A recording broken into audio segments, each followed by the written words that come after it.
Hi hello, പുറത്ത് ദേ നല്ല മഴ തകൃതിയായിട്ട് പെയ്യുന്നുണ്ട്. ഞാനിപ്പോൾ ഇടയ്ക്ക് ഇൻസ്റ്റാഗ്രാമിൽ കണ്ടതാണ്, ചക്കയില്ലാത്തത് കൊണ്ട് എല്ലാവരും നല്ല പഴുത്ത മാങ്ങ വെച്ച് മാങ്ങയുടെ ഉണ്ടാക്കുന്നത്. അപ്പോൾ എനിക്കിതാ കുറച്ച് നല്ല ചക്ക കിട്ടിയിട്ടുണ്ട്. ഞാൻ ചക്ക വെച്ച് തന്നെ അട ഉണ്ടാക്കാമെന്ന് വിചാരിച്ചു. ഇവിടെ ഇലയടയെന്നും ഇലയപ്പം എന്നൊക്കെ പറയാറുണ്ട്.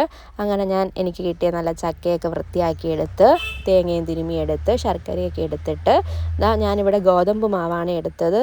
അരിമാവിലും ഉണ്ടാക്കാം. അരിമാവിലുണ്ടാക്കുമ്പോൾ കുറച്ചുകൂടി നല്ല സോഫ്റ്റ് ആയിരിക്കും. ഞാൻ ഗോതമ്പ് മാവിലാണ് ഉണ്ടാക്കിയത്, കാരണം എൻ്റെ കയ്യിൽ അരിമാവിൽ തീർന്നു പോയി. പിന്നെ അത് തേങ്ങയിൽ ശർക്കരയും മിക്സ് ചെയ്തെടുത്തിട്ടുണ്ട്.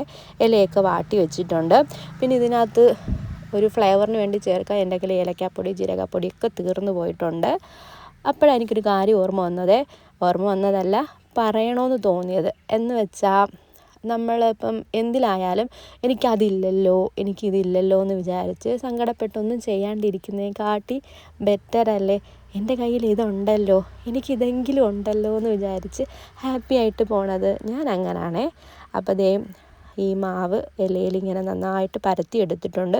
ഗോതമ്പ് മാവ് ആയതുകൊണ്ട് കുറച്ച് കട്ടിയാണ്. നമ്മളിത് നല്ല തിന്നായിട്ടിങ്ങനെ പരത്തിയെടുത്തിട്ട് ഒരു സൈഡിൽ ഈ കൂട്ടൊക്കെ ചേർത്ത് കൊടുത്തിട്ടുണ്ട്. എന്ന് വെച്ചാൽ തേങ്ങയും ശർക്കരയും കൂടി മിക്സ് ചെയ്തത് ഇലയപ്പം ഉണ്ടാക്കുക എല്ലാവർക്കും അറിയാം, പ്രത്യേകിച്ച് ഞാനും കൂടി പറയണ്ട. പിന്നെ ഞാൻ കുറച്ച് ചക്ക ചെറുതായിട്ട് അരിഞ്ഞെടുത്തിട്ടുണ്ടായിരുന്നു, അതും കൂടി വെച്ചിട്ട് മടക്കി ആവിയിൽ വേവിച്ചെടുക്കുകയാണ്. ആവിയിലും വേവിക്കാം, നമ്മളിങ്ങനെ ഈ ദോശക്കല്ലിൽ വെച്ച് ചുട്ടും എടുക്കാറുണ്ട്. രണ്ടും ടേസ്റ്റാണ്.